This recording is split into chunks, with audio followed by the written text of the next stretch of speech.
Dr. Jerry Bergman coming to Alberta.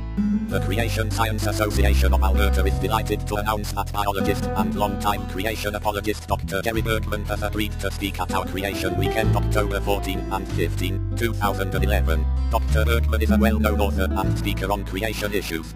His articles in Dialogue are extremely popular, and among his published books, our association sells Slaughter of the Dissidents and Persuaded by the Evidence. What makes Dr. Bergman particularly interesting is the story of his rejection of atheism based on deficiencies in evolution theory. Dr. Jerry Bergman was born into a religiously indifferent household. His father was an agnostic, dedicated to science and hostile to religion. When the boy was 8 years old, his mother became a Jehovah's Witness. As a result of this development, the parents later divorced.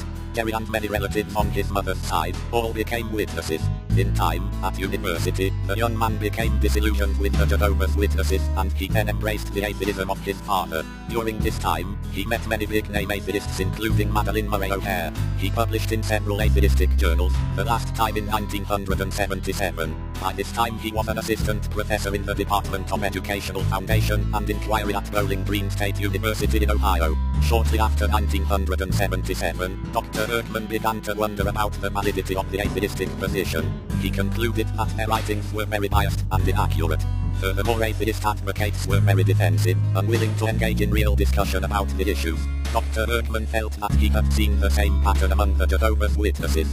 This academic then decided to personally evaluate the atheistic position. In his opinion, the two arguments the atheists used to prove their worldview were the existence of evil in the world, and the assumption that evolution, meaning evolutionary naturalism or Darwinism, could totally explain the existence of the living and non-living world. Persuaded by the evidence p. 42 as far as the first argument was concerned, he concluded that the historic Orthodox Christian answer was the most viable solution to the omnipresent problem of suffering in our world. p. 43. It was furthermore clear to him that atheists themselves had no solution to the problem of evil other than to criticize Christians.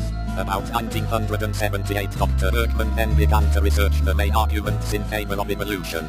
Since he distrusted religious writings, he read only secular studies. In this way, he declares, "Slowly but surely, I was able to eliminate all the main arguments used to support evolutionism by researching secular literature only. At some point I crossed the line, realizing the case against evolutionism was overwhelming, and conversely, so was the case in favor of the alternative, creationism."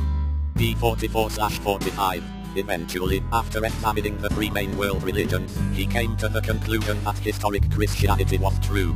During this time, Dr. Bergman's university colleagues became aware of his Christian conversion. This was particularly so after a booklet entitled Teaching About the Creation/Evolution issue was published by Phi Delta Kappa in 1979. Soon it was time for Dr. Bergman to be considered for tenure at his university. If a candidate is successful, most are, he is rewarded with a permanent position at the university, and if not successful, he would have no job. Dr. Bergman was not worried. His research, publication and teaching records were all excellent. He soon found out, however, that none of this mattered. His colleagues voted against his tenure. They did not need to have any valid reasons.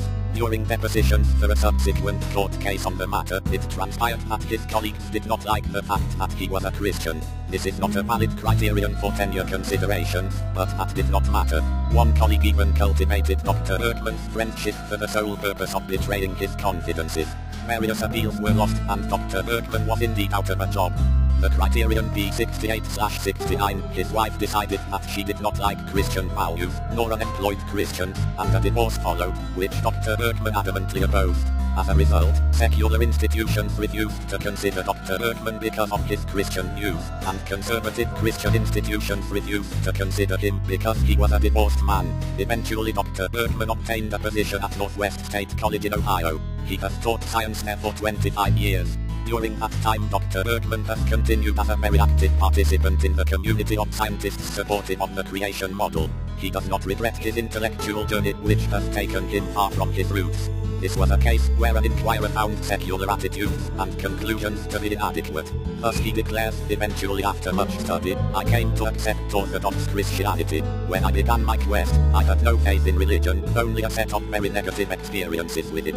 I demanded facts, and, as was true of many other people, it was science research that led me to reject Darwinism and accept theism.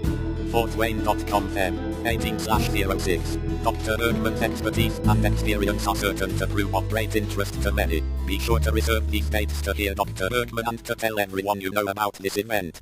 February 2011.